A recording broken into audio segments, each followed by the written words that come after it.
Good evening, and welcome to this community forum on stress, anxiety, and mental health.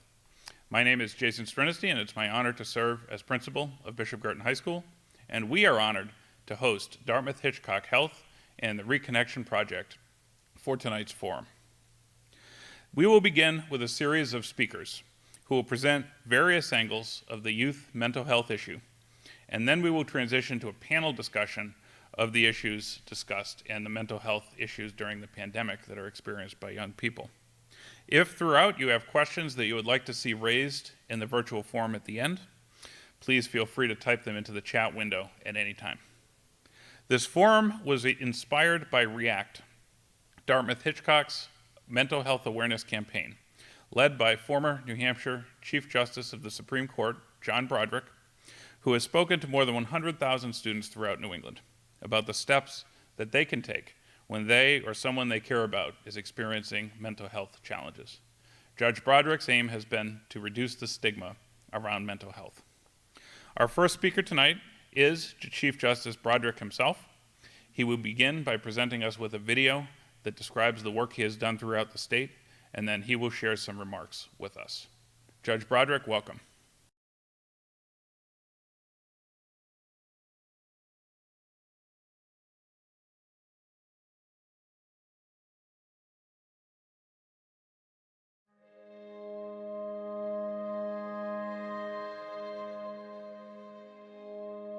I grew up in a world where nobody talks about mental health or mental illness, but for my family's experience and the public nature of it, I'm sure I wouldn't be here.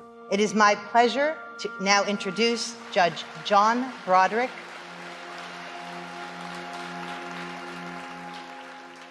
Mental illness took up residence in my own house, in my 13-year-old son. He was a really good artist, my son, and he spent a lot of time as a kid in his bedroom at his desk with the door closed, drawing. Today, I would describe it as withdrawing.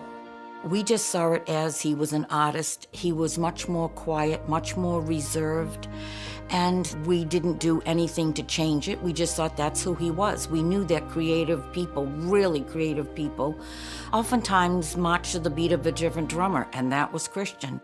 My son started smoking in high school, but he was smart and he tested very well, and he got into a pretty good college in New York.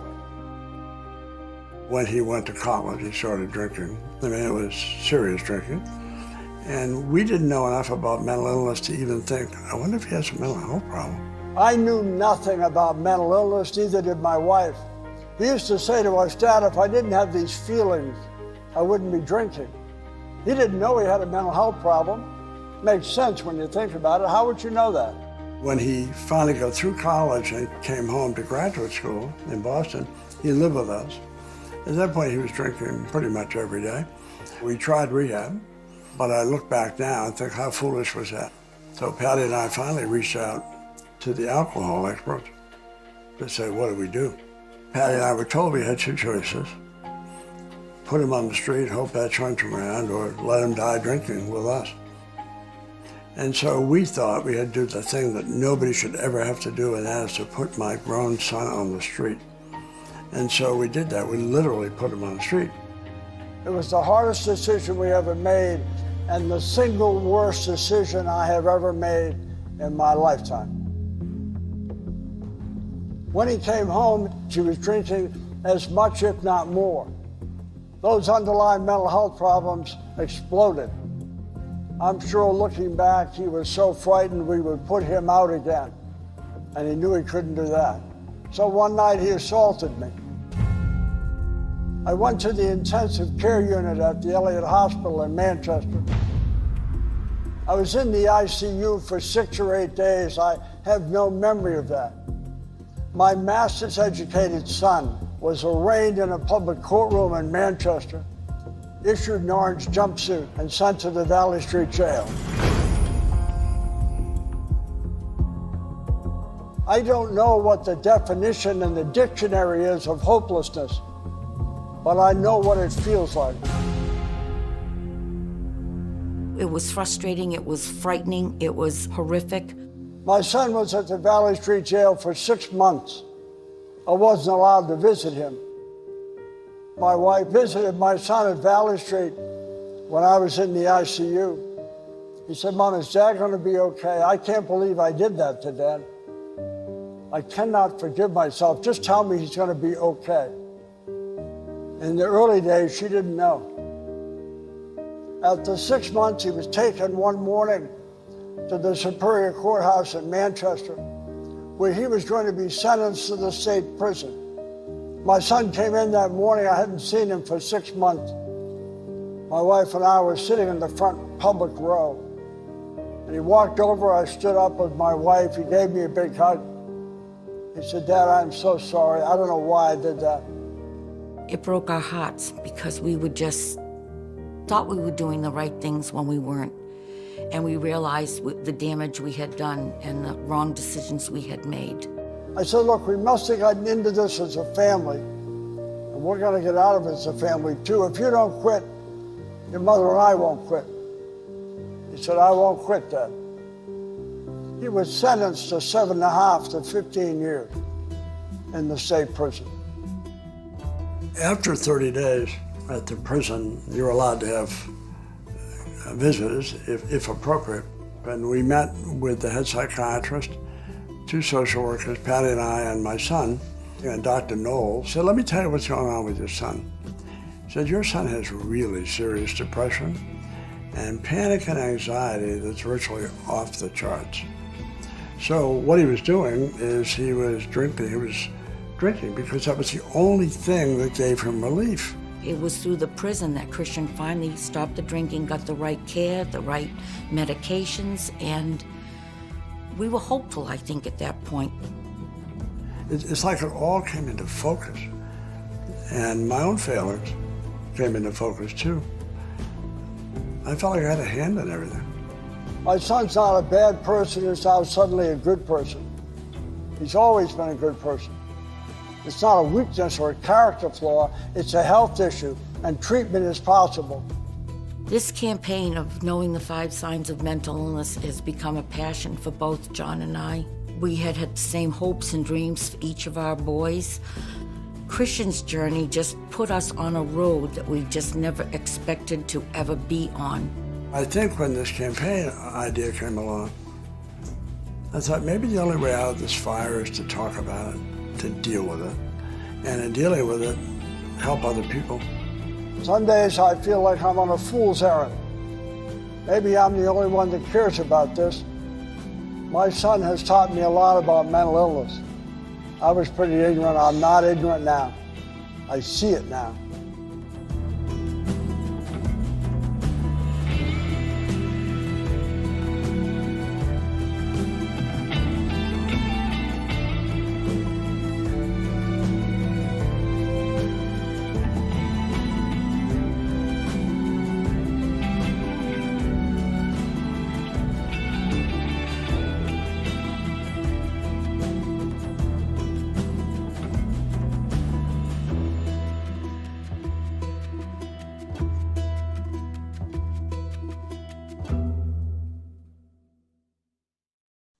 First of all, let me welcome all of you to this forum tonight. I appreciate you tuning in. I appreciate Bishop Girton and Untit Hitchcock and the Reconnection Project for hosting this tonight. But especially I'm grateful that you've taken the time to spend this time with us. As you could see from the video, my family went through a really tough patch. And a lot of it was because I was ignorant about mental health. I didn't see it in my own son. I'm a baby boomer, not that you could have guessed that. And in my childhood and for much of my life, people never talked about mental illness. It just wasn't a polite conversation to have. I wish now I'd had it years ago. My family healed. My son and my family and I all came through that horrible time. And he's taught me a lot about mental illness in the years that followed. And I'm proud of that. I'm proud of him. But mostly I'm proud that I now see what I never saw. In the last 4 years, with the help of Untit Hitchcock, I've traveled 85,000 miles in 3 or 4 New England states. I've spoken to 80,000 young people, grades 6 through 12. And it's opened my eyes. I know now what mental health looks like. I also know how to start the conversation, but most encouraging, so do young people. I wish all of you could be with me in those gyms and auditoriums on those mornings when I finish speaking and kids come forward to talk to me privately. Sometimes they can barely speak, sometimes they're crying, sometimes they share their own stories, sometimes they hug me or I ask them if they'd like a hug themselves. And I know this generation pretty well now, and I really love them. It's a great young generation. They're the least judgmental generation in the history of the country. But they want to start this conversation that brings us all here tonight. 1 in 5 adolescents has a mental health problem.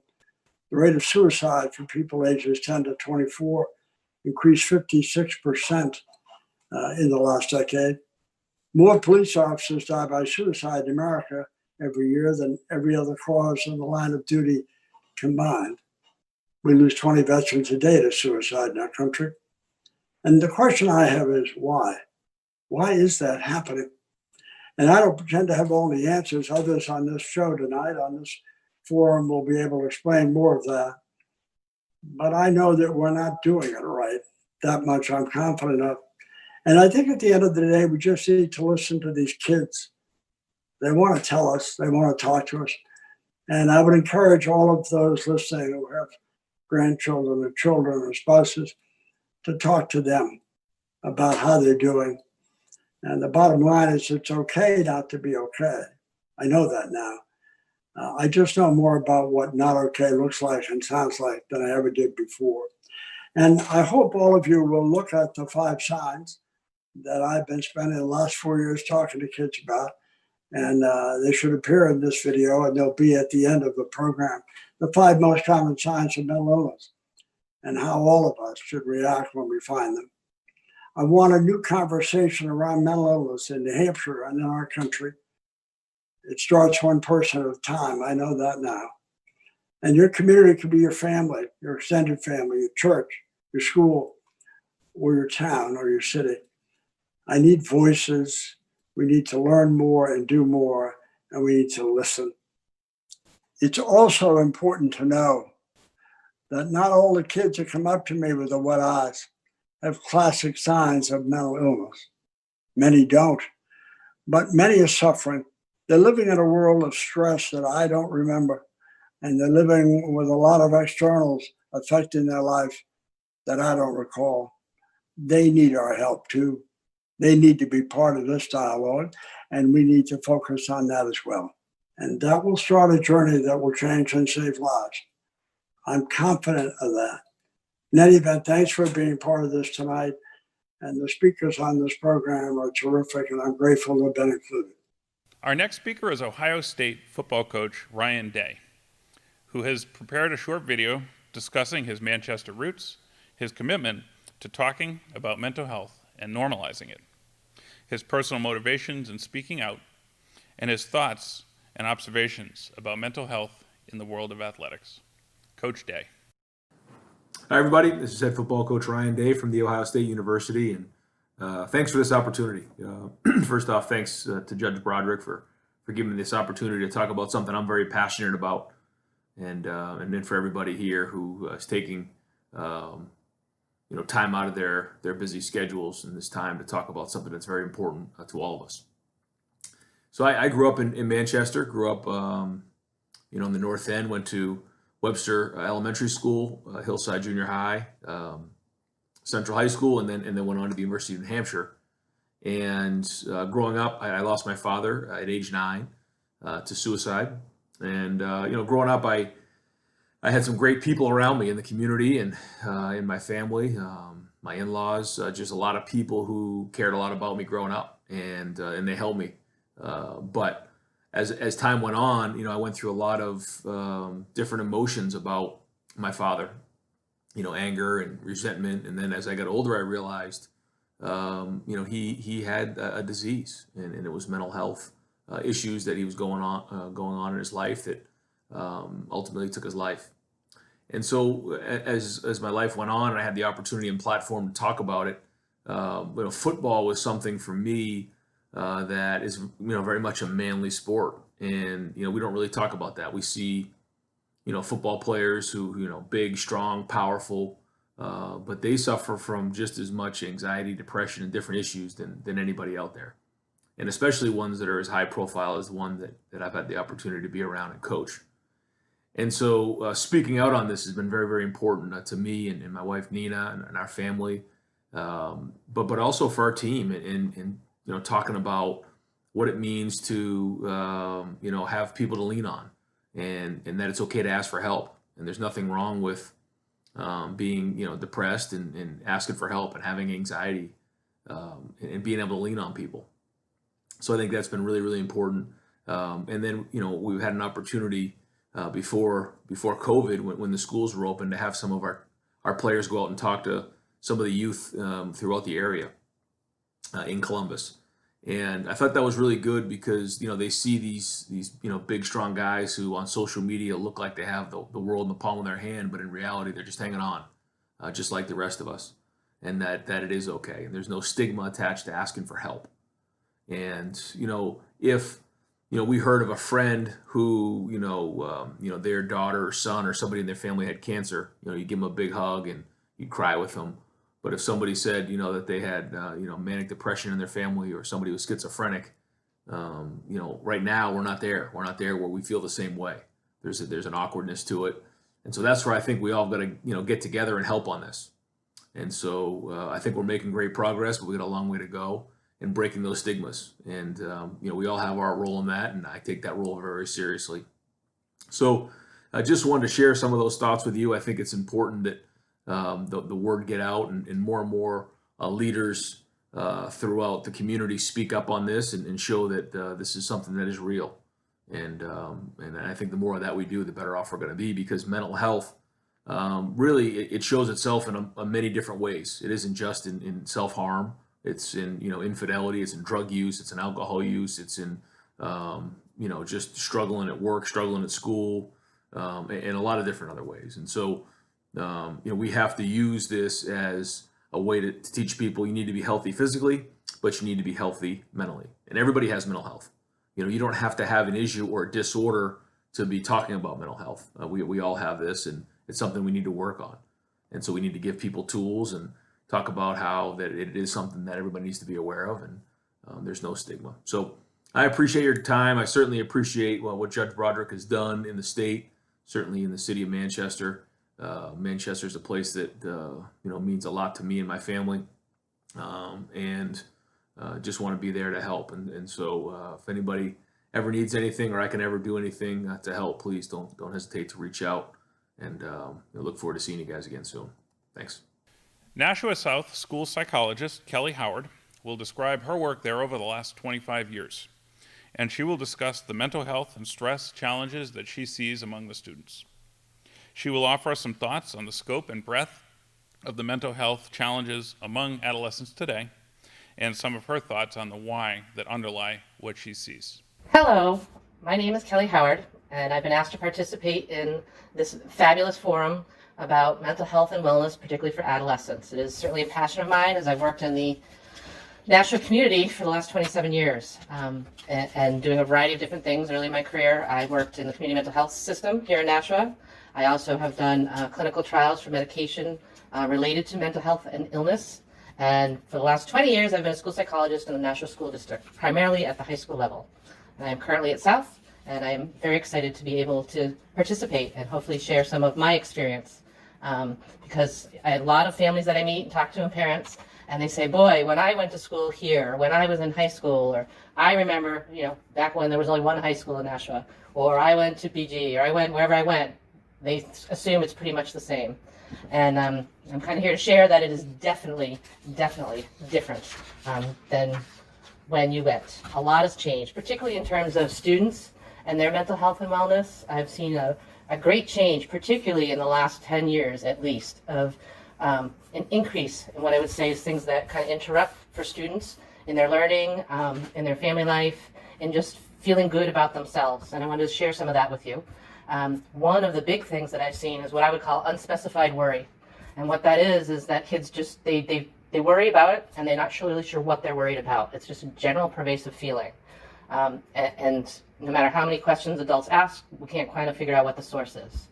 Another thing that I see a lot of is sort of this sense of ineffectiveness, that they don't feel like they have control over their lives, even though we as adults may say, well, you have all these choices and you're doing this and your family allows you to do that and in school you do this. It still does not feel like they have control. Another really large one is sort of the sense of restlessness and lack of focus.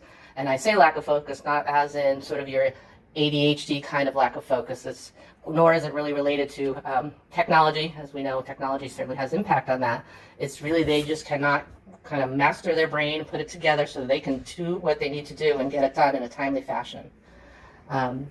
Another area that I do see an increase is what I would call sort of magical thinking. And what that is that they believe that because they want it, that it should just happen. It's sort of like, well, the world should bring it to me, versus them trying to figure out and problem solve. Despite all the problem-solving education that we give kids, we don't necessarily relate it to mental health and wellness. And that's a really important thing, I think, as we move forward, working with kids. Also an increase in sadness, and also an increase in thoughts about harming themselves. You've probably heard the term cutting, which is different than the idea of actually harming yourself. But I've definitely seen an increase in cutting, even in kids younger than high school. And most people think of it as a learned behavior, and often it is not. It's not them copying somebody or they saw it in a movie. It's just something that people, even adults, sometimes figure out that makes them feel better. Along with that does come suicidal ideation. I see a lot more of that, most often without a plan, but it's something that's definitely increasing, again, particularly in the last 10, 15 years. In terms of anger management and just feelings of anger, I definitely have seen an increase, particularly in girls, females, in terms of being able to express their anger, but not necessarily knowing why they're angry. And that's certainly also a change. In addition to that, I've also noticed sort of a sense of just being overwhelmed, not knowing how to kind of prioritize things and what comes first, trying to balance everything out, sort of that executive functioning component that you may have heard a lot about. Kids are really struggling with a lot of that, for sure. And then another big one that I see is just that no matter what they do, they feel like they can't reach their goals or the goals that their parents set for them, or they believe their parents set, even though 99% of the time when I talk to the parents, they're like, no, that's not what we said, those kinds of things. And I did forget to mention that, all these things I see in students are students across the board. I work with probably 90 to 100 kids per year on a kind of a regular basis, and the majority of those kids are not students that would have special education services or have 504 plans. I see kids with backgrounds of trauma and financial inequality, as well as the most advanced kids in the school that seemingly, as most people would say, have everything going for them: financial stability, family, etc. There's across the board an increase for all those kinds of kids. I do see a lot of signs of hope, and there's two things that stand out to me in terms of what is hopeful and what I do see improving. The more we talk about this, the more people become aware, not only educators or community mental health, but also families, students, the community. The more we talk about it, the more it seems to be creating new behaviors. And the number one thing that I do see, again, in a fairly large high school at South that I work at, more and more students reaching out. They'll reach out for themselves, they'll reach out for their friend, they'll reach out for their friend's friend because they heard it via Instagram. Whatever way they get that information. I have had several students this year reach out to parents of their friends, and that family was able to get their child the help that they needed, and it was pretty significant level of care that person needed. I guess the number one thing that I tell all adults that I work with, whether it's professionally or personally, is there is a tremendous amount of research out there that shows that if a child can have one trusted adult that they feel connected to, it absolutely increases mental wellness, aka decreases mental health problems, whether it's for themselves, or thoughts about themselves, or thoughts about harming others. The research is very, very clear on that. So whether it's your child, your niece, your nephew, your grandchild, your best friend's child, your neighbor, somebody at work, it could be anybody that kid trusts. And that's really important to foster that. And again, I want to thank you all for being a part of this, and hopefully you find this helpful, but there are lots of professionals here on this forum that are very passionate about it.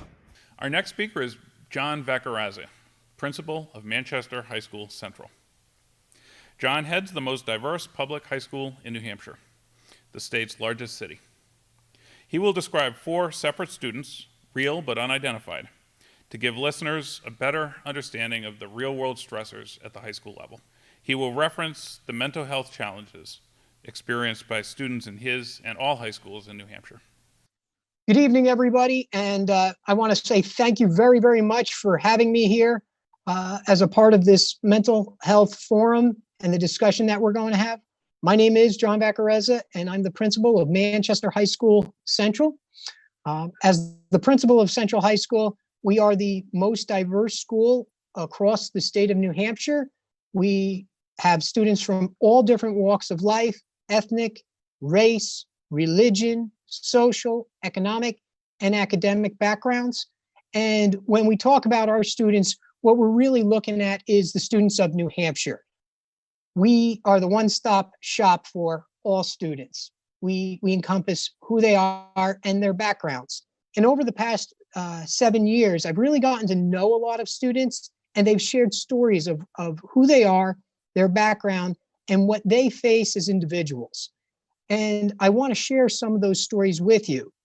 So, as we know, students in 2020, they face pressures that are beyond anything that generations before ever faced.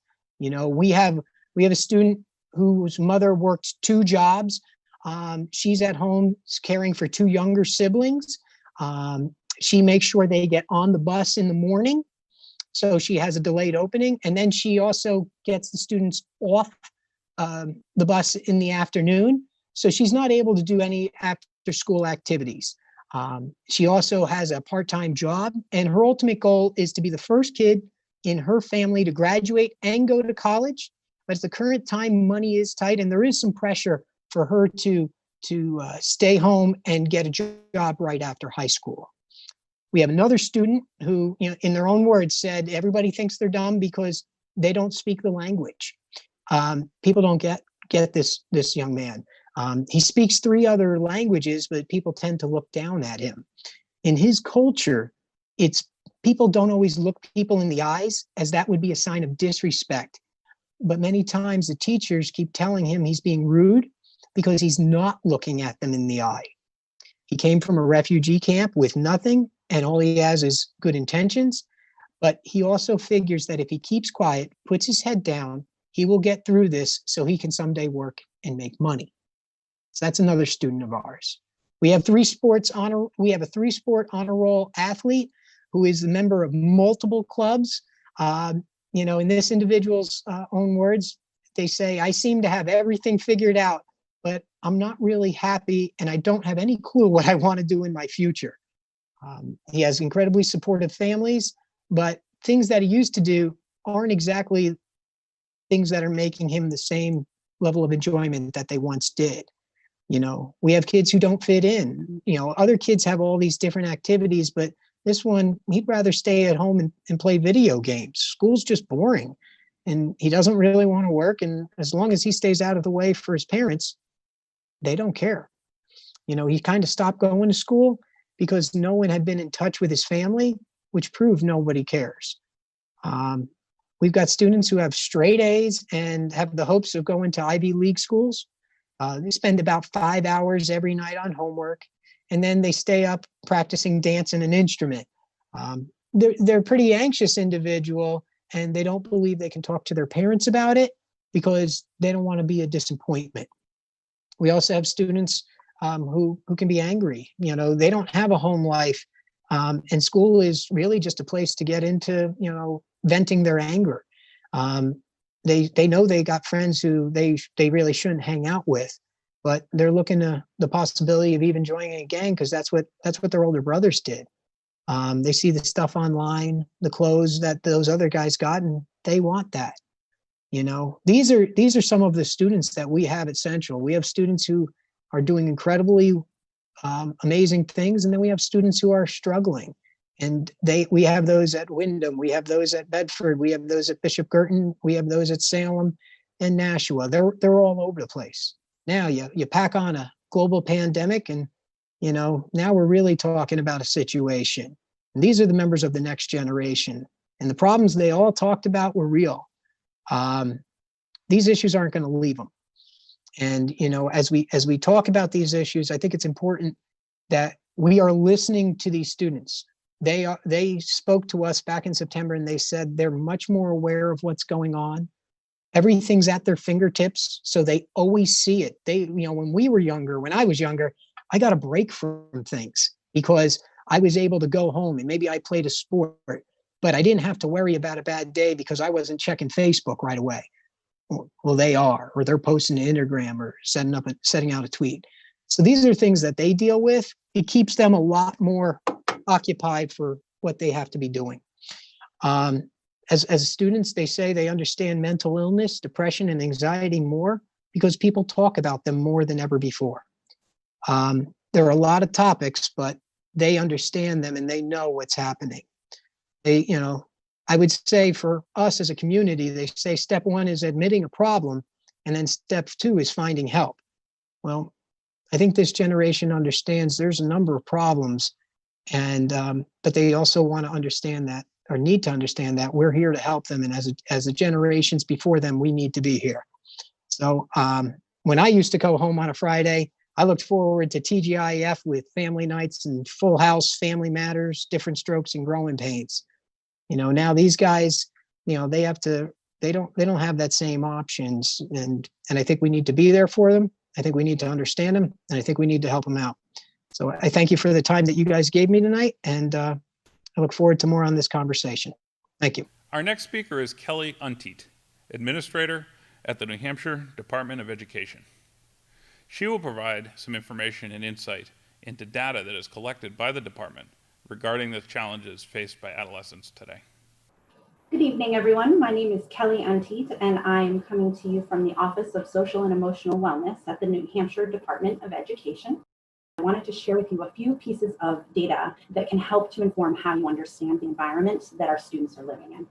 The data I'm sharing with you today comes from something called the Youth Risk Behavior Survey. This is a national survey that's supported by the Center for Disease Control. It's taken here in New Hampshire by students in participating high schools across the state.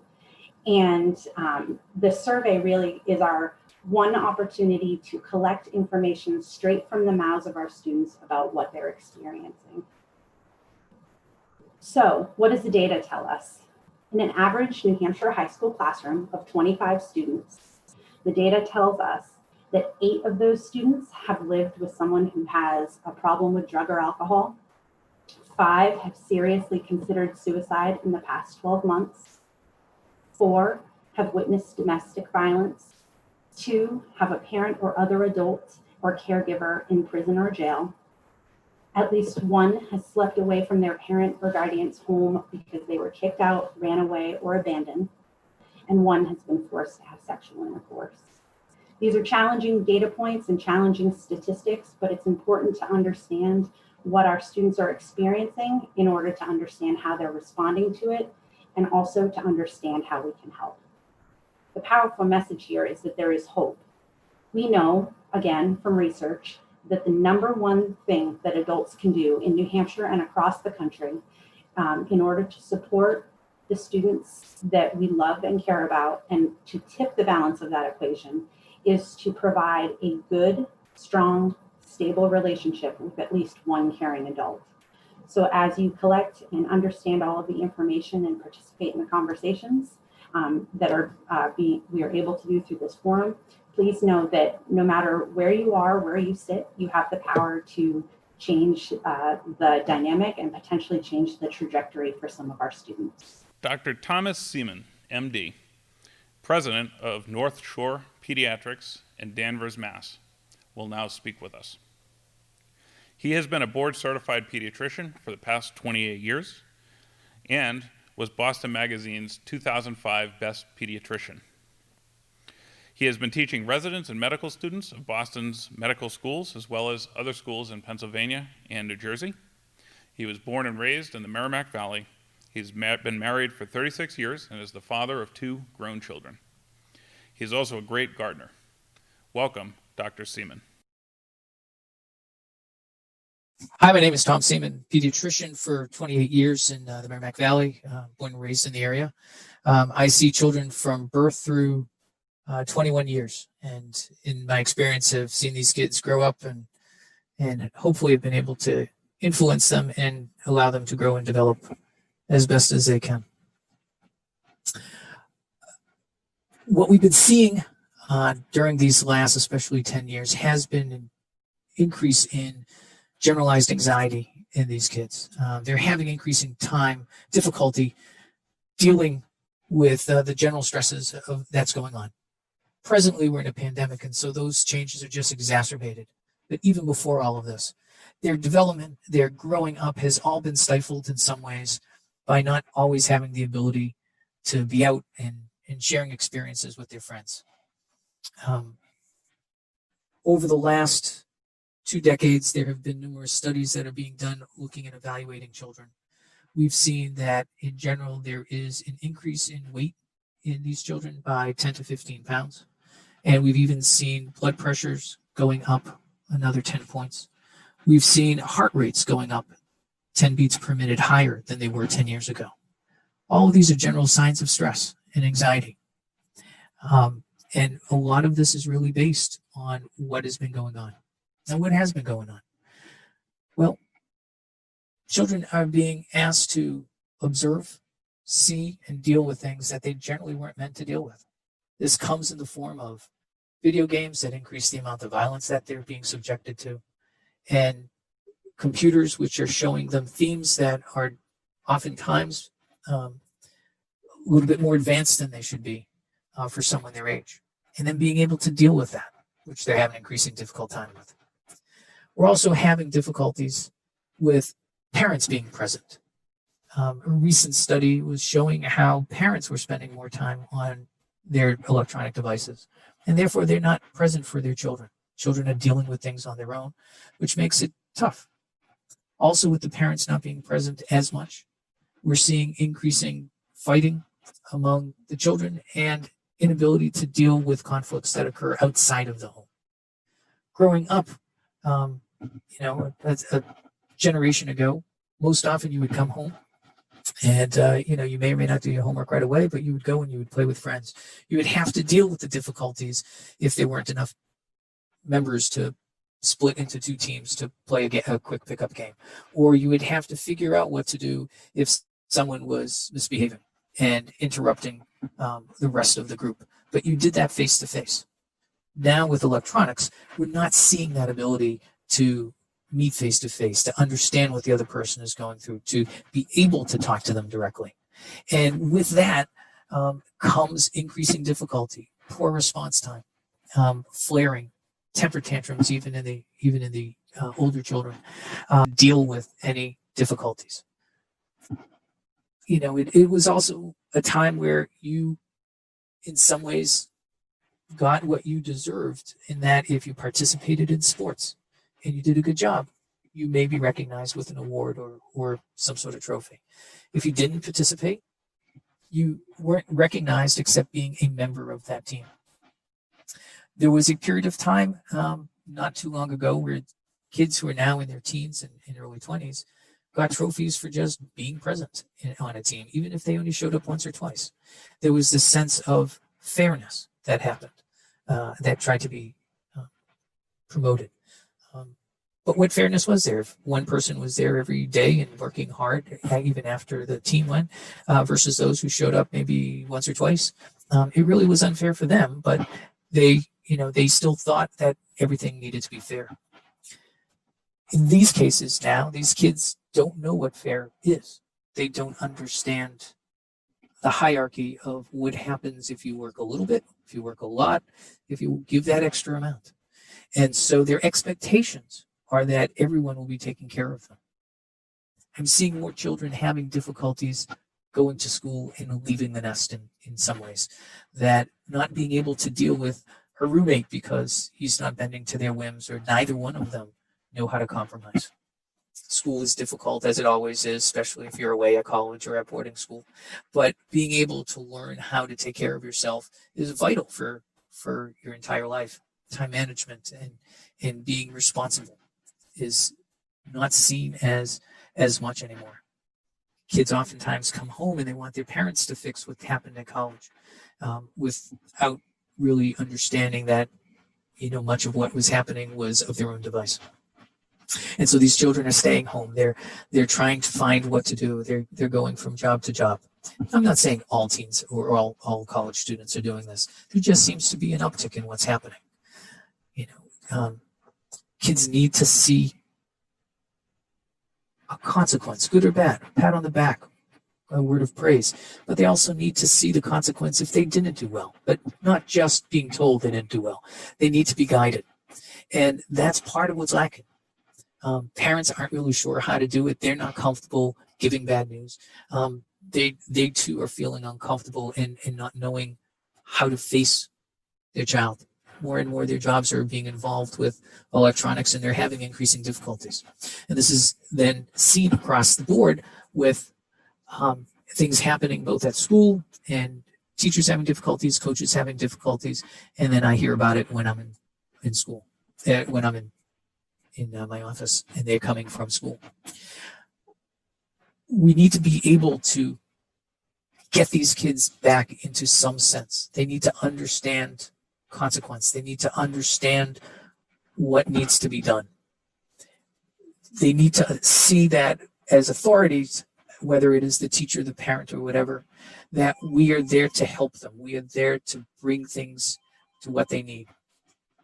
We need to be able to help them along and not be fought on this. There are so many times when a consequence will be brought up or a recommendation will be brought up that doesn't seem to be as friendly as it was expected, and the parents will instantly fight it. Are you sure we need to do it to that degree? Are you sure we need to go over here? And so now the parent is acting as the advocate per se. And with that, it undermines the entire ability for anyone to help this child along, because the expectation is that, the parent will take care of it and that they won't have to understand anything that is going wrong or be responsible for anything that may have gone wrong. And that becomes increasingly difficult in a developing brain to be able to stop that thought process and then being able to go on and accept how to deal with consequences.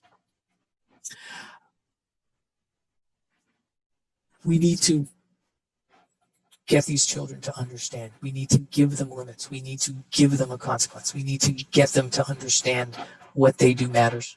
And what they need to do is be respectful, to be involved, to understand themselves, to not hide from what is out there. They need to see people. They need to participate. That will cause pain. That will cause conflict. That will cause difficulty. This is not a time as in a video game where if you're having a hard time or if you lost, you just reboot and you start back up again. These doesn't happen in the real world. What happens in the real world is you have to face that challenge and you have to find the compromise that goes with it and allows you to get back on track. It will be difficult, but you will have to face that severity for a little bit before you can get back on track. It doesn't just disappear and you wipe your score to zero and start all over again. You need to work on that. And you have to be able to trust those teachers and those coaches and the parents to guide you, not placate you, not wipe things away and get you to forget it, but to make you responsible for it so that you will grow. The problem was anytime things go really well, you don't necessarily learn as well as if you had to face some of it as a challenge. And that's a lot of what these kids were having difficulties with. And that's why what I just said is previously an issue, is you have to understand what's going on. I hope this helps and gets you thinking about how to help with your child and guide them in the proper way of dealing with everyone around them. Next, Nashua Chief of Police Michael Carrinan will discuss the mental health challenges that law enforcement encounters in its day-to-day interactions and encounters with the population that it serves. He will discuss the training that officers receive in that arena and what law enforcement is doing to normalize mental health discussions without shame or stigma at the department level, while providing help, support, and needed services to its officers. Chief Carrinan. Good afternoon, everyone. My name is Michael Carrinan. I'm the Chief of Police for the National New Hampshire Police Department. I've been the chief of police for approximately 1 year, and I've been a police officer in the city of Nashua for 27 years. I'd like to talk a little bit today about mental health and suicide in law enforcement. What I plan to do is talk to you for a little while about law enforcement as being a stressful job, some of the stressors that come with being a police officer and that are involved in this career and this profession. And then I'd like to talk to some solutions, some things that we've tried and hopefully other people would consider trying in order to prevent suicides and to help anybody who may be struggling through mental health issues. Our biggest goal today is to bring awareness to the fact that mental health is okay to acknowledge, it's okay to talk about, and it's okay to recognize that help is needed. And it's critical that when that is identified, that people understand and are willing to support the need for that help. So first, I'd like to talk a little bit about the profession of police work. In this day and age, there's a lot going on in the country involving law enforcement. There's a lot of negative media attention involving police officers and how we do our jobs.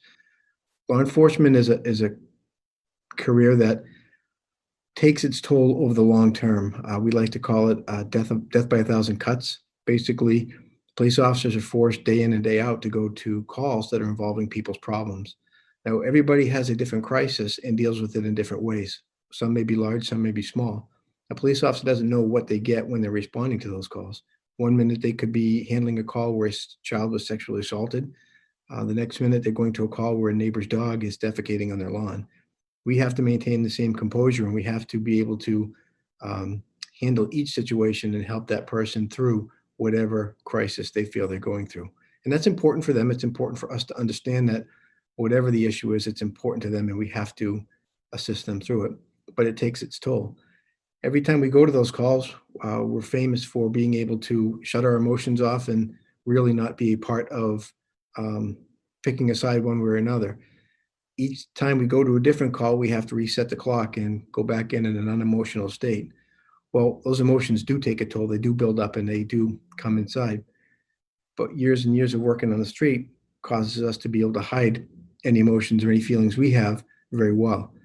Police and first responders in general are notoriously good at hiding behind a wall and not showing their feelings.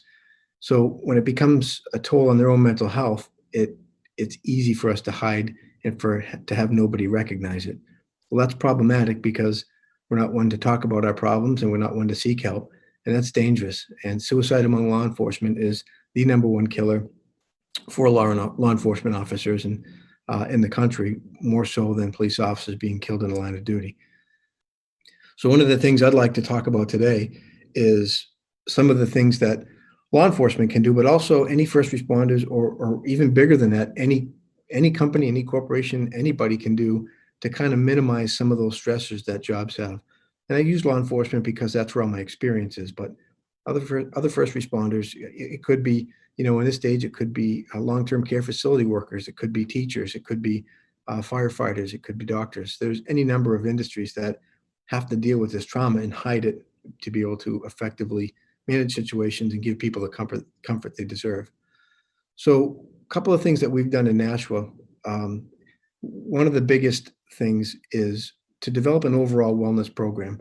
So for police officers, the job can be very physically demanding. So an overall comprehensive wellness program could involve fitness training. It could involve incentives for officers who are exercise regularly and pass minimum standard tests.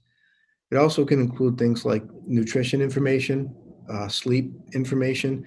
Most people, police officers, work shift work, meaning they work sometimes at night, sometimes in the afternoons, weekends, holidays, sometimes overtime shifts.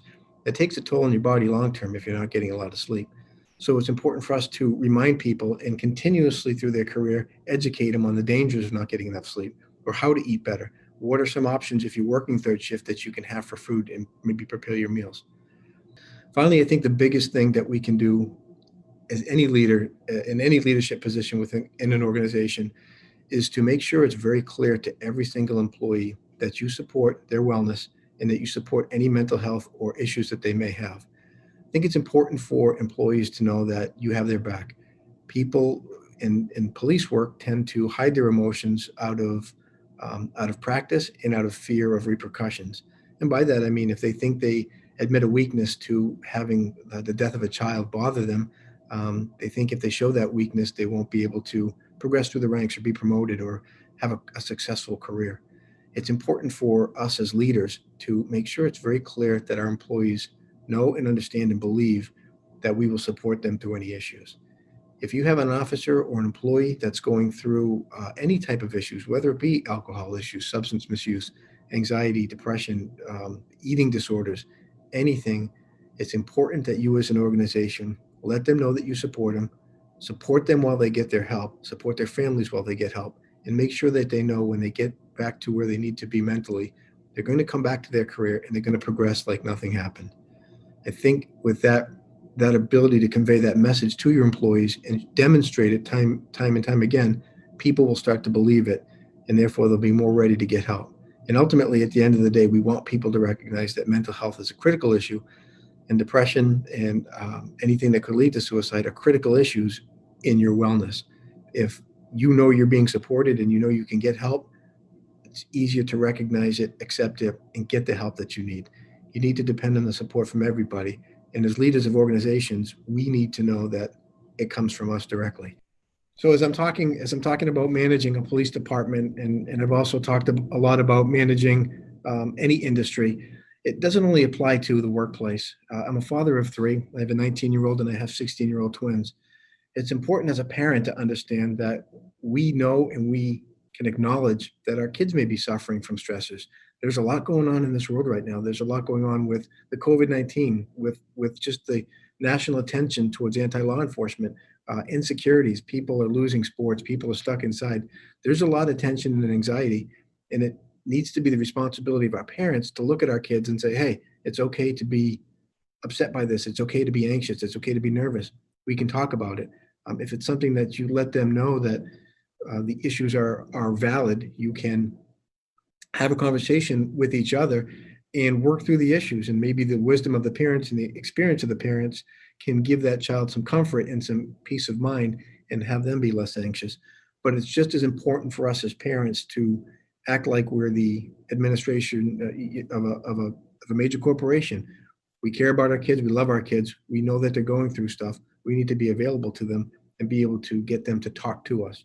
And I understand talking to a teenager is not always easy, but it's that constant reminder, hey, it's okay. You're going to be okay. And if it ever develops into more, make it okay to seek help. Make it okay to see a therapist or get somebody neutral to talk to. A lot of times kids are very responsive. But it's really no different being the head of an organization, a police department, a Fortune 500 company, a school, or a parent. We're all managing people's issues. And as long as we can all recognize that that's normal, that many, many people go through it, and it's okay to talk about, we'll be able to get the help we need. So my biggest piece of advice is to develop an effective wellness program for your organizations, but also make sure it's very clear from the very top down that you support them, you'll help them, and you will never hold it against their career. So I hope this this session finds everybody well. Hopefully you can draw from it. The biggest thing we'd like to convince you of is that mental health issues and acknowledgement of them are good, and they should be something that we should all seek to get healthy with. So thank you very much. Mr. Jeff Levin of the Reconnection Project will now discuss his observations from 36 years of counseling students, families, and teens in high school and college, and will identify the likely causes and contributors to the mental health, stress, and digititis challenges that young people are experiencing. He will offer his thoughts for community engagement. We welcome Mr. Jeff Levin. Thanks for tuning in to the first community conversation on stress, anxiety, and mental health in young people. My name is Jeff Levin. I'm the co-founder of the Reconnection Project. We've tried to lay out the challenge in the challenge for kids with stress, anxiety, and mental health, and really a challenge for all of us. And in my brief time before you, I want to try to summarize all this and tie it together in a manageable package. How did we get here? Why are so many kids struggling? And most importantly, how we as adults can come together to name these challenges, name some of these elephants, and collaborate in a new way to help kids. So how did we get here? Why are so many young people struggling with clinical anxiety and depression and with with what I call outcome fever, with anxiety, with a sense that things aren't okay, with a vague and unsettled heart. How did we get here? If you think about it, your son or daughter's childhood looks and feels completely different from your own and from my own, whether it was 20, 30, 40, even 50 years ago, completely different. Things around us have changed rapidly, changed powerfully, profoundly for families. They've changed profoundly for schools, for communities in this country, and particularly for kids. So in a few words, if I had to summarize these changes, I would say that we are all bombarded by a variety of stuff, for lack of a better word, bombarded and certainly less connected. So let me dive into this. We're bombarded 24/7 with, again, a variety of things, but with news, quote unquote, if you call that news, with work. The boundaries between home work have been largely erased. We're bombarded with emails. We're bombarded with judgment. The younger we are, we're bombarded with Snapchat stories. We're bombarded with Twitter comparisons. We're bombarded with comparison. News used to be compartmentalized. Stuff that kids shouldn't see or hear, they were therefore protected. No longer. We used to watch the news for a half hour at night, turn the TV off. We used to read the paper, put it down, return to life. News was compartmentalized. Kids were protected from it. You looked at it at your leisure. You listened at your leisure. As kids, we came home and we got a break from the adolescent nonsense, from the drama of being a kid. Most of us had dinner with our families 6-7 times a week. There were institutions where we could slough off stress and that we trusted, which helped us to grow up, right? No more. Our kids and we are bombarded. Bottom line, bombarded, less connection, not enough downtime. In fact, I've used, and a lot of us have used the term overwhelming tragedy list to describe all of these dynamics, all of the stuff we hear 24/7 and see and feel. The overwhelming tragedy list. So fasten your seatbelts. It's overwhelming, and we don't talk about it for that reason. So we have global warming. We have frequent shootings in schools and otherwise. We have 9/11 and an increasing list of global terrorism. We have an opiate epidemic that's touched most of our lives. I know it has mine. We have unprecedented political divisiveness and rancor. The truth has become a moving target. We have a widening wealth gap and increasing poverty. And last but certainly not least, we have largely phone addiction. All this, from global warming to phone addiction, we don't talk about it. That's why they call it overwhelming. But I haven't even mentioned COVID, and I haven't even mentioned the George Floyd, if you will, the George Floyd dynamics in our culture. So these are scary times, and we're constantly reminded of it and bombarded by it. And frankly, it's a scary, even terrifying time to be a kid, to be a parent, if we don't have the right approach to life. So with all this, with this overwhelming tragedy list, it's our instinct as parents and teachers and coaches to protect our kids. But we have to rebalance two words that both happen to begin with P. We have to rebalance protection with preparation. Many parents are forgoing preparation for protection, and we get it. This is no one's fault. The instinct is to protect, right? And stay in touch with and guide. But we've lost track of some of the old parenting ways. And in fact, we call this the new parenting playbook, as I might have mentioned. It's fear-based. Kelly Howard mentioned it from Nashua South. Kids are afraid to fail and disappoint us. And there's a reason for that. So as a counter to the new parenting playbook, let me introduce the 5 I's, what I call my wife and we at the Reconnection Project call the 5 I's. Imagination is the first. And think about these in the context of the way you were raised versus the way you find yourself parenting today. So when it comes to imagination,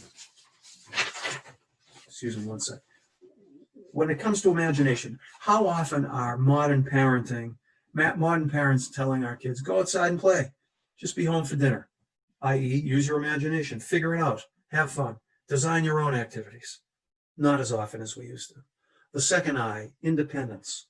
How often are today's parents texting their kids to make sure they're okay, to see what they're up to? As the kids get older, there should be fewer texts. There should be more independence. The third I, integrity. Are today's parents, are we supporting our kids' coaches, our kids' teachers, their teammates, their classmates? Are we letting our kids face the consequences of their decisions? Are we letting them fall and learn the fifth I, which is intestinal fortitude, guts? Are we letting our kids, our sons and daughters, fail? Are we teaching them to stand up and learn from their own failure, right? And the last I, if I have the numbers right, the fifth I is identity. Are we allowing our kids to live for themselves or for ourselves as parents? Are we more focused on the results of what our kids are doing or on who our kids are becoming? These are the questions and thoughts which I think can highlight the new from the old parenting playbook. And I think we need in some ways, in some major ways, to go back to that old parenting playbook. And this brings up, as I wind this down, one other term that we use, outcome fever. Many of us have forgotten what our grandmothers told us and what research actually shows, which is that success isn't the key to happiness. Happiness is the key to success, right? Happiness is the key to success. So we have to teach our kids the skills of resiliency, imagination, independence, integrity, intestinal fortitude, and give them the benefit of our trust so that they can develop a solid, deeply rooted identity. And we can come together to do this. And that's one of the major points of this forum, to get us to come together and talk about this. So let me, again, winding down with the most important part, solutions. There are many things we can do tonight to help our kids. One, shut the phones off on a regular basis in your home and look your kids in the eye and give them your complete attention. Your complete attention. Think of your own childhood. Did your mom, did your dad, did your uncle, your aunt, your grandma, did you have people's complete attention? No iPhones, right? Secondly, talk to your kids. Listen more. Ask them honestly, with no judgment, how they're feeling, how they're doing. Are they worried that they're disappointing you and their mom, you and their dad? Are they worried about the overwhelming tragedy list? Thirdly, let your kid fail. Let him or her face the consequences. Let them make their own decisions age appropriately. Don't badmouth their coach. Don't badmouth their math teacher. Don't fix their problems for them age appropriately. Let them work out their own problems. Fourth, praise effort. Praise character, not outcomes. Oh, you got an A. No, you worked so hard on this. And isn't it great that you got an A? Praise effort, not outcomes. And make sure your kids know that they can safely share their struggles with you. To get healthy kids, at the risk of repeating myself, they need their parents, your undivided attention on them, not on the outcome. They need unstructured, imaginative play all the way through adolescence. They need to increasingly make their own decisions and face the consequences thereof. They need to be given the gift of increasing independence and the ability to fail and take risks and fail. And they need to be gut tested, as all of us were. They need to fail and learn from their mistakes and learn perseverance. So in closing, no challenge that's worth overcoming can be easy. Certainly it's hard for us as parents and teachers, law enforcement, counselors, coaches. It's hard to admit that, ironically, we might not be optimizing our kids' emotional health right now. But by working together, all of us, and that's why we have this diverse forum and diverse panel, by working together, surely we can name some of these elephants and meet these challenges.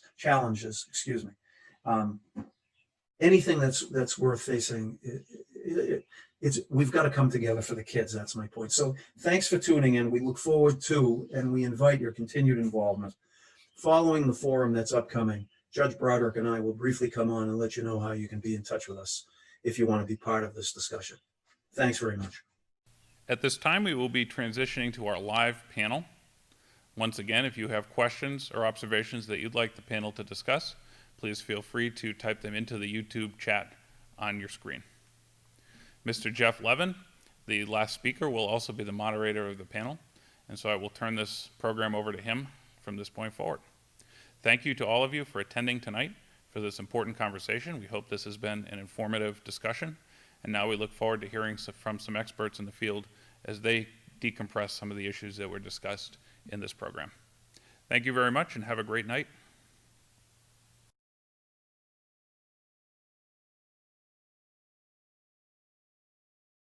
And efforts. We have a panel, as you can see here, and I want to introduce everybody. But first, one of the things I want to say is that Ken Norton, who's the executive director of NAMI of New Hampshire, has provided several minutes of resources that will be available to you right after this panel. So Ken Norton will you stay on if you're concerned about mental health or substance abuse with yourself or your family or anybody. Please stay on right after this, and we'll screen Ken Norton. He's got quite a lot of resources. I also in the chat posted two items. One of them is listed as contacts and bios for everybody you see here and everybody you saw as speakers. And the other one, if you want to see the full version of Dr. Seaman's talk, there's a link in the chat on the YouTube site. So both of those will be available to you. So our panelists, we have about a half an hour to tackle what has been in the making for a very long time, and we appreciate all these folks. Laura Landerman Garber has been a clinical psychologist in Southern New Hampshire for 30 years. Laura joins us. Mary Beth Banyos is the school superintendent in Hamilton, Wenham, Mass. Has been in education for a long, long time. Dana Labb is the principal of the Blanchard Elementary School in Boxborough, Massachusetts. And Dr. John Goldhart on the call is the superintendent of schools in Manchester, New Hampshire. And Mr. Sudi Lett on the call is the youth and education coordinator for the Granite State Organizing Project and the coach of the Central High School boys basketball team, where I long to be the point guard, but I think it's over for me. We don't have a lot of time, so I wanted to go right through the panel. If you could react in a couple of minutes, and I'm going to be strict about the time because we want to end after 90 minutes. React to what you've heard and feel free to weave in some of your own observations, as challenging as that'll be in a couple of minutes.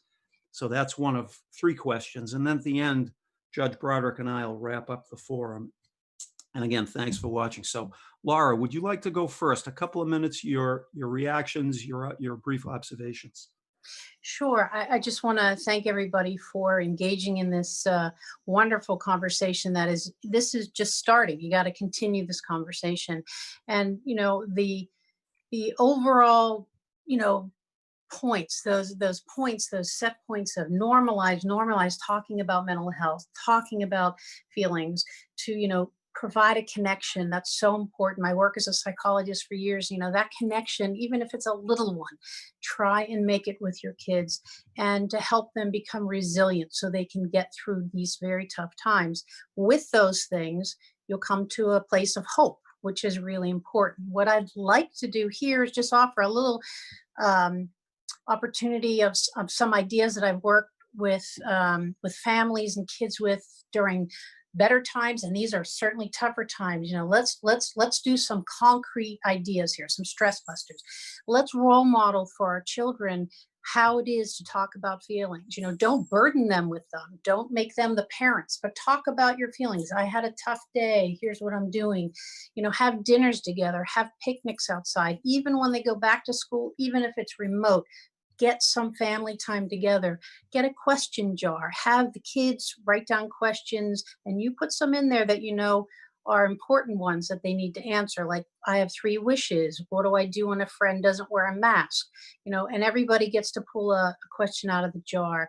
I love the rose and thorn during dinner conversation, not at bedtime, but at dinner or at lunch, where you say, what was the rose and thorn of your day? And role model how to talk about that. You can also provide kids with opportunities, and I call it forced family fun, but you can have them do some role playing. What would you do if, somebody isn't wearing a mask at school? What would you do if somebody challenges you about the t-shirt you're wearing? What do you do if you're afraid to go back to school? Role model it. And and provide them with some opportunities to do that independently with their brothers and sisters if they have them. And if you have family members outside that you are all protected with in terms of COVID, make sure you get to that as well. We need to normalize, provide connection. We need to provide them with opportunities to learn how to be resilient. And I'm pretty sure you'll find a place of hope, because that's on the other side of all of this. And this is a wonderful conversation to start and to have. And I thank Judge Broderick for all that he has done in the Granite State.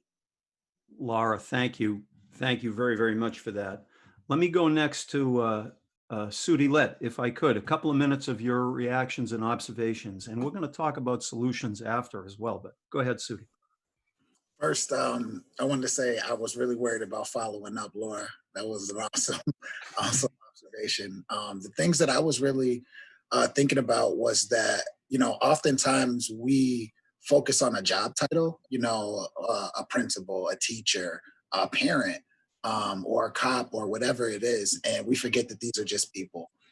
We have to understand that, the youth are bombarded, like you mentioned, but we as adults, if we know of the time before the bombardment happened, we can kind of set things up and really make an extra effort to make that human connection. I encourage my students and the players that I coach at Central to read books. I always remember the graphic about what your brain does when you're watching a video. It kind of stays on the line. And as you read, because you're reading words, your brain has to work to create pictures and create faces, and it works on your imagination. Things like that, they're tough on the iPad, they're tough on the iPhone when you're constantly waiting to get prompted. So I encourage my players to read as much as they possibly can. And I do think it's an important thing, mental health, but really it's a empathy for your fellow person that we need to kind of instill in the youth. And so as they get older and become like we are, they'll be able to have those practices and be able to recognize and say, hey, you're not wearing a mask. Maybe you may need one. Why aren't you wearing one? Or, we'll have a different lens, a different viewpoint to look from. Those are my initial thoughts. Sudi, thanks very much. Mary Beth. First of all, thank you for inviting me to be part of the panel this evening. One of the things that really struck me as I was listening is the COVID virus, as awful as it's been for communities, I also see it as a potential for connection and empathy. What I see is a real parallel between the stressors that students are experiencing. And I work for a school district, and we're planning how we're going to reopen. And I've been spending a lot of time talking with teachers. And their anxiety is palpable right now about what this feels like to go into that environment. And I wonder if there's this moment in which both adolescents and adults are sharing the same anxiety. And is that a point of empathy? Like, I've been there too, let's talk about that. And I was really, really struck by that. Because part of it, not only do I work in education as a superintendent, I'm also a parent. And I oftentimes struggle to figure out how I enter a conversation with my son that we have a shared experience with. And even last weekend, some friends were over, and we started this conversation about what it feels like to live in the COVID times. And I was amazed at how quickly we were able to connect about how unsettled we're all feeling. So those are a couple thoughts that come my way, Jeff. Thanks, Mary Beth. Thank you. Thank you so much. Dr. John Goldhart, if you wouldn't mind. Yes, thank you. The speakers tonight have been incredible. And as I thought about, they're talking about real people who have real issues and who have real dreams and real aspirations in their lives. And as a parent, I think about my own sons, and I have one son who has had struggles with anxiety and depression, and is also on the autism spectrum. And it is eye-opening as you look at the perspective and the issues that they face on a day-to-day basis. And in my 32 years now in this business of education, the numbers of students that I've seen and adults who hide behind the mask. You see that ad where they're holding up the smiley face in front of them because they're hiding that, and it's so hard. And the thing that just keeps coming to my mind over and over again is a quote from one of my heroes, Temple Grandin, Dr. Temple Grandin, who is just an incredible individual. And something that she said is, different is not less. And I think it's really important to remember that we may have something different, but it's not less. Something that we are experiencing that is hard and is different from other people is not less. We are not less. And I think it's important that we remember that, and remember those that we work with and that we love and that are our colleagues, know that they are not less. And as we come back into a new school year, I agree with my colleague in Massachusetts, there is great anxiety and fear as we look forward to a new school year in a different way. So I think we just need to grip our arms together and work together and remember these kids matter and their dreams matter, and we need to help them be successful and help them learn those skills of being successful. Thank you, John. Thank you very much. Dana, last but not least. Hi, thanks for allowing me to participate. A few things. John had mentioned the idea of family healing, and so one of the things I'm looking at for the era of COVID is trying to look at it through a strength-based lens. So, what things can we do in our practice a little bit differently?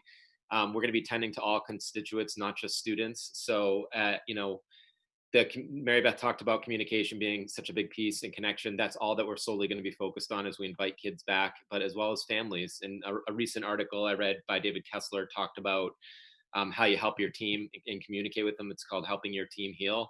And it talks about the worried well, it talks about the affected, and it talks about the bereaved. And so how do you have compassion for all of those different types of folks going through different grief stages? The other thing that Coach Day talked about was stigma. That's a huge piece for me. Everybody, when we approach students, sometimes it's through a single lens, through a single story. What I've tried to do is share. I lead through vulnerability and talk about my story of being an adult child of an alcoholic, my struggles in special education, because I want folks to understand all the different stories that each one of us carries. So that was a piece that stuck with me. The idea of Kelly talked about a trusted adult. Jeff was that for me when I was in high school, and to have somebody to be able to listen to you and not judge you and meet you where you are is really important. The idea of a bad day, back in the 80s as opposed to now, is your bad day was 6 hours of school. Your bad day now is never ending. I can imagine that it just plays out through Facebook and TikTok and whatever else. God, I sound old. The last piece I just wanted to mention too was, resiliency. Traumatic experiences. Some people are really resilient and can go through that. Some students will flourish in that, and some will fold. And what we have to do is meet students where they are, and really listen to them. They will tell us. All behavior is communication, and so I think about my little one going into second grade. Really having those conversations about what it means to wear a mask for 6 hours versus sit in front of Zoom for 6 hours, and helping him to inform us in the choices that we're going to make for him. So it's, that communication piece is really important. So those are some things that just stuck out for me. Thank you, Dana. Thanks. We touched on, I think everybody's impulse was to talk about solutions, and the notion of us all being unified by all this grief and loss in COVID is really compelling to me.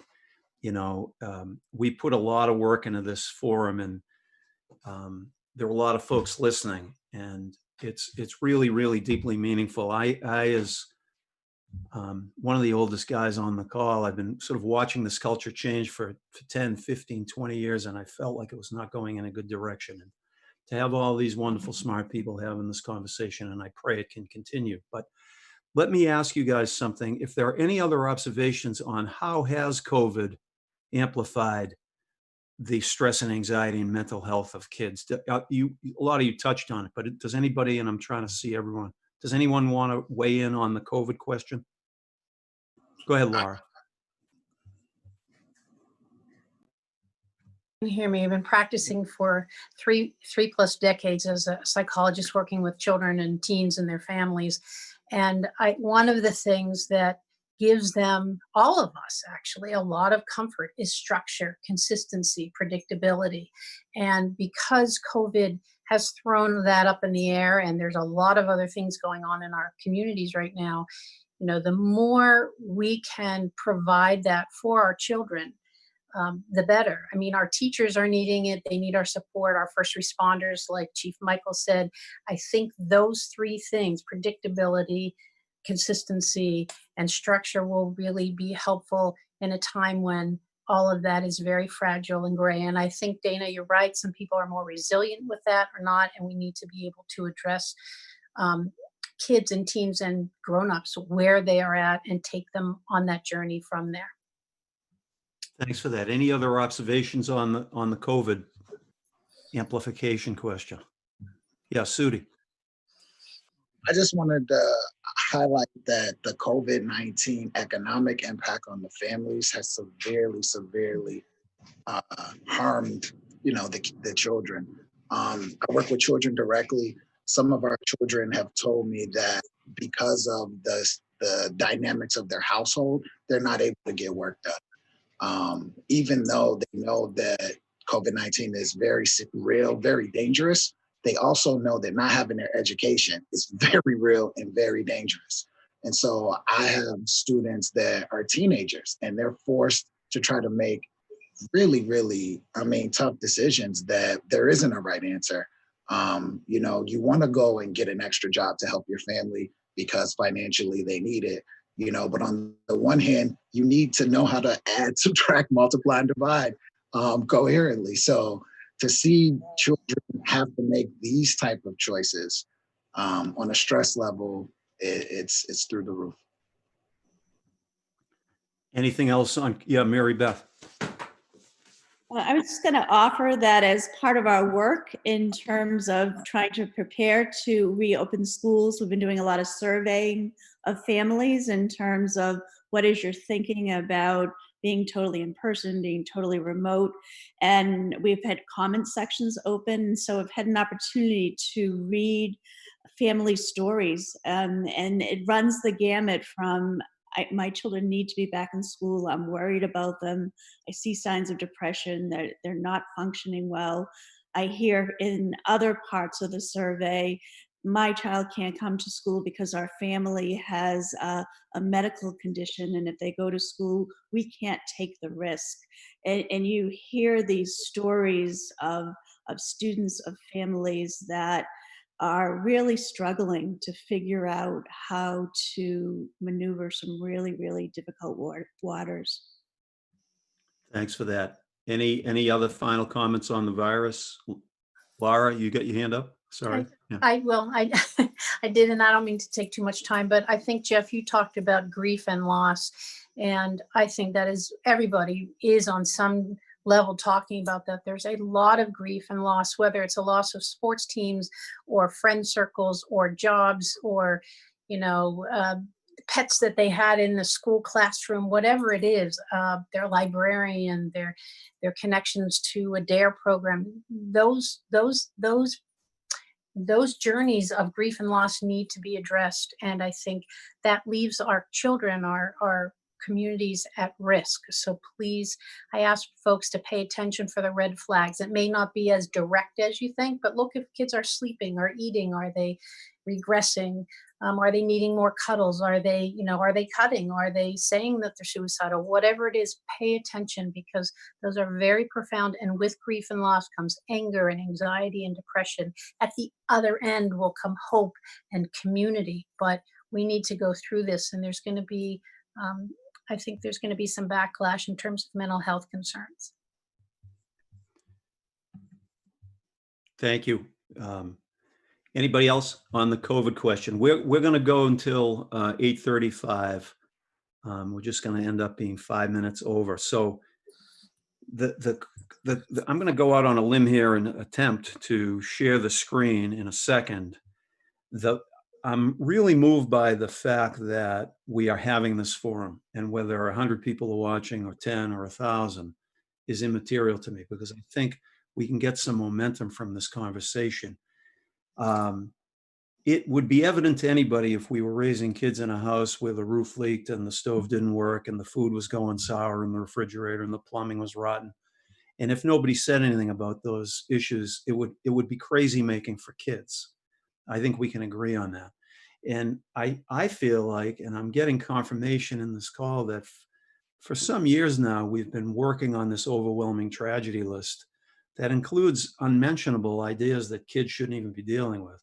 But if we as adults can name those elephants, and a young man who went to Sauhegan High School is a special education teacher in Pittsfield, Mass. And Andy heard about this forum and he mailed this poem to me, a student poem that I'm going to share right now, if I can work. And Andy said, "Lev, can you share this poem?" And I watched as he protected fragile things with his hands. Even still, I wonder what that feels like. High school girl, Pittsfield, Mass. And I don't think it feels good to kids to think that, gee, the grown-ups don't have this thing under control. You know what I'm saying? Are there any reactions to that in the closing minutes? I want to save a minute or two for Judge Broderick and me. But are there any reactions from the panel to that notion of how do we help acknowledge what's really going on so that kids can feel taken care of and held? Anybody? I think my concern is with COVID that there's going to be more isolation of students and families, and we touched briefly on the socioeconomic piece. As we move into our hybrid model, which is what we're doing in our district, it's going to just be less time in school, and there's usually a lot of wraparound services for students and families. What I've asked families to do is really reach out to their neighbors and use this as an opportunity to come back together in ways that we haven't, out of just there hasn't been a necessity for it, to really come together and take care of each other. Because what I'm going to find is that if we don't, I can see people separating, and those with the means being able to group together and support one another, and leaving those that don't left out. And I just want to make sure that doesn't happen, because my fear is that kids will become isolated again, and families will be isolated and limited in their resources and access. And and then those that have and those that don't have, that you'll find a greater divide between. I appreciate that so much. When I was a kid in the 17th century, the school was sort of the moral authority in the community, and I love the idea of a principal or a teacher or a parent who are the leaders in their own venues saying, "Look, that's not okay. We need to do this. We really need to do this." Who else wanted to comment? I got to get everybody so I can see. Mary Beth, please. One of the things that struck me in the pieces before this chat was the idea of that trusted adults and how critical that is for students. And one of the things that we're working on in our district right now, like at the middle school, we're working to have crew teams, with the idea being that there's one teacher, 10 kids, and you're really working to build that bond, to have that trusted adults. And I think, another piece that I would offer from a parent perspective is that sometimes I've found that I can't be that trusted adult for my child. And I've been so grateful to others that have been that trusted adult when I wasn't the right fit for that. So I think all of us, if we can think about what are the opportunities to be that person that's present, that is there to hear and to understand and to sit with, I think that's really critically important. In the age of multitasking, I'm looking at the YouTube chat, and a senior in high school has weighed in, a young man who's watching, which I think is great. And I just think there's just so much benefit from adults acknowledging all this stuff that's going on. Anybody else? Let me get the viewpoint. The doctor, go ahead, John. The other part I think that's important is that the honesty. We have to be very honest with our students, with ourselves, and with our colleagues, because too many times we skirt around these issues, and we need to be honest, not in a blunt, mean way, but in a very clear way, so that we can have the clear conversations about issues that we need to talk about. And that way it puts a frame around it. It's like when you have a picture it looks better when there's a frame. And when you put a frame around a problem, it gives you that framework to zero in on those issues that you need to discuss and to have together. And then the other issue that I wanted to bring up that I think is so vital right now, especially for our young ones, is play. Because of the fears, and rightly so, I have fears myself of the current situation. The playtime, these kids need play. They need to have the opportunity to play and to make up those rules and to be with one another. And it's hard to balance that and to have the kids laughing and talking. And I miss that. And so I think it's important, number one, honesty, and just let kids play and quit adultifying them. Let them be, let them be children as long as they can. It's just so much and so important for us, I think, to be honest with them and have those conversations. The honesty point, John, is, I'm so glad you said it. I just put it in caps on the feed on the YouTube thing. And the play, yeah. I mean, I talk to high school kids that are so jammed up with outcome fever, and they apply to 12, 15, 20 colleges. And I think back to the days of yore, albeit 17th century, when life was much simpler and there was a lot of play. Sudi, I think you had your hand up, Coach. I definitely wanted to add to what Dr. Gohart was saying about the honesty and what Mary Beth was saying in regards to the trusted adult. Those two go hand in hand. I think one of the ways that I've been able to establish a lot of good relationships in Manchester with the youth is because I'm honest. And the frame Dr. Gohart uses, the frame that I choose to use, is I'm not judging you. So you come to me as you are, and there is no judgment. You know, it's kind of about, you know, talking about what Dana said about meeting people where they're at. You know, you can meet someone where they're at, and there's no judgment. When you're honest, you can develop trust. And once you can get that trust and that connection, then there's a chance for everything else, you know, for learning, for bonding, for play, for all of these things. But I think without the trust and honesty, you know, it's going to be tough. I think a great thing that Dr. Gohart has done in our district is that he's honest about his actual fears about the virus. That helps people who have actual fears about the virus. And that's another way for us all to connect and, you know, kind of have empathy for each other. Thanks, Sudi. We have time maybe for one more comment, and then John and I will have a final wrap up. Anybody on this panel have one final comment? Yes, Laura, go ahead. Without referencing my favorite book, which is To Kill a Mockingbird. And I like to think that it pulls together a lot of what everybody is saying. I wish they were my words, but they're not. Harper Lee wrote at some point, and maybe I'm not quoting exactly, but she said, you never really know somebody until you get in their shoes and you walk around in them and you walk around on their porch. And what we need to know, I think, as helpers, as trusted adults, in whatever different roles we have, is to, you know, don't assume that we know what's going on in these children's and these teens and these families and these teachers' hearts and minds.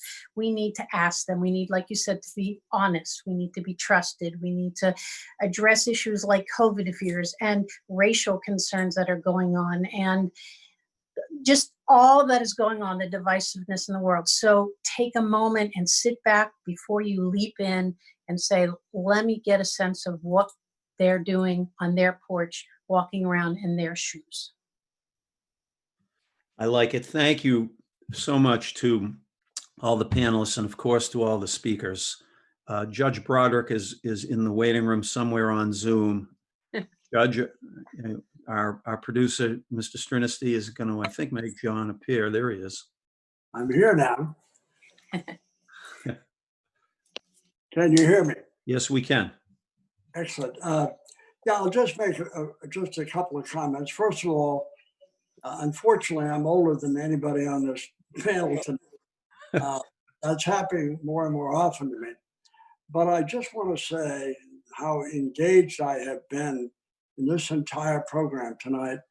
I've been on a lot of panels. I've attended a lot of programs. I can honestly say, and I mean this, I have never attended a more inspiring panel in my lifetime than tonight.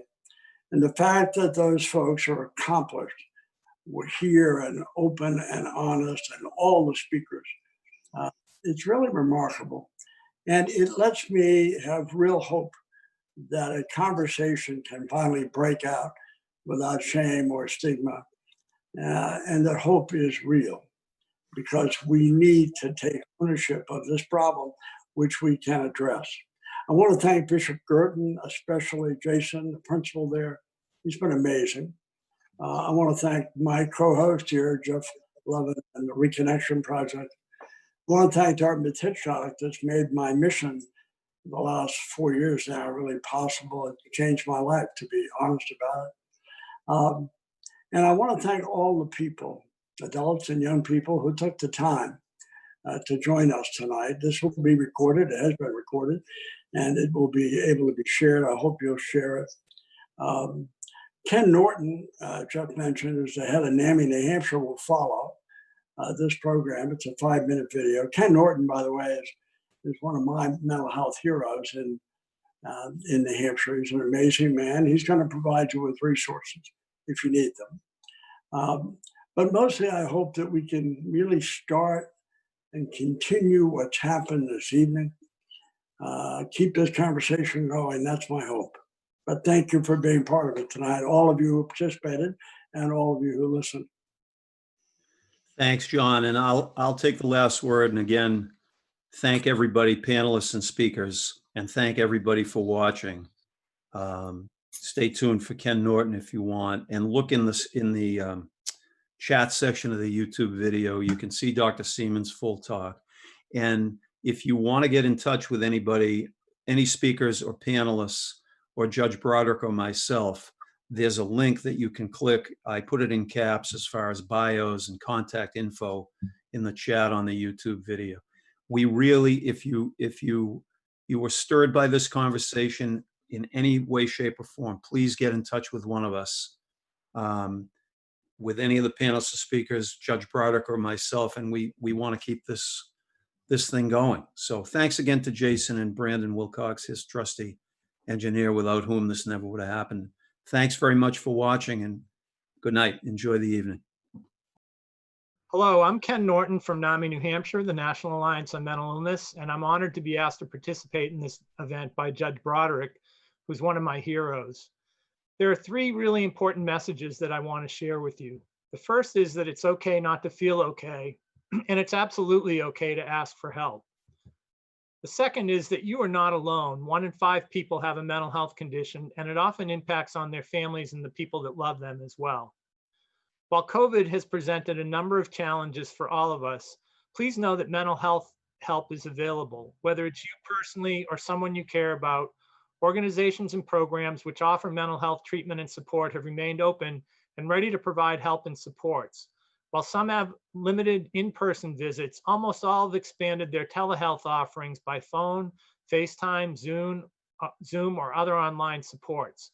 Many people have found it easier to access these telehealth supports than more traditional face-to-face services because they don't need to worry about transportation, childcare, work schedules, or other barriers to getting help. For some services and supports, there are waiting lists, and therefore it's really important that if you're anxious or depressed, having thoughts of suicide, or under a great deal of stress, that you seek out services now before it becomes a crisis. Grab a pen and paper while I review some resources. If you are in crisis or need immediate assistance for a family member or friend, the National Suicide Prevention Hotline, 1-800-273-8255, is a 24/7 mental health crisis line. Calls originating from the New Hampshire 603 area code are answered locally by Headrest in Lebanon, New Hampshire. There is also the 24/7 crisis text line, which can be accessed by texting HOME 741-741.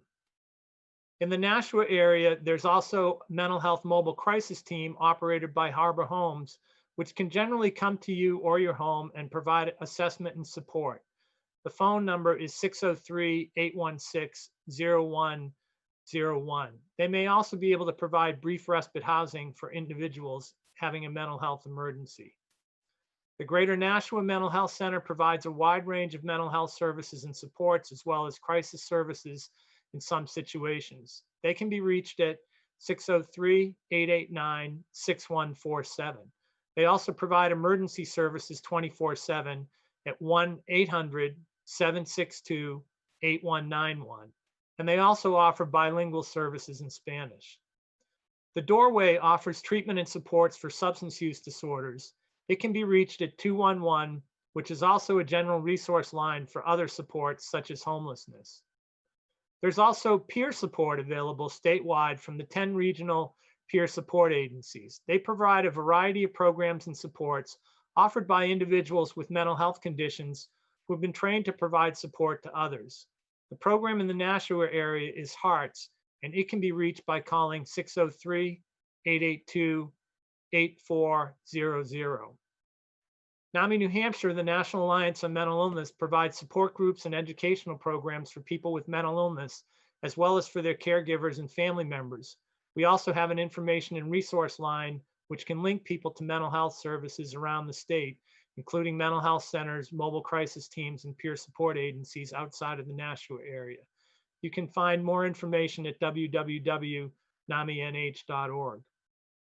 Domestic violence and sexual assault services in the Nashua area are provided by Bridges at 603-883-3044. And for LGBTQ individuals, there are a number of different resources in New Hampshire for students, individuals, and family members. And there's also the Trevor Project, a national hotline at 1-866-488-7386.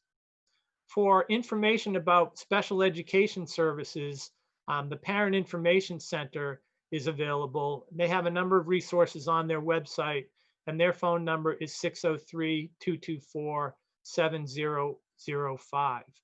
And don't forget that there are lots of informal supports. Your primary care provider, your health insurance company may be able to assist you with mental health referrals, your faith leader, school guidance counselors, nurses, friends, family, and neighbors.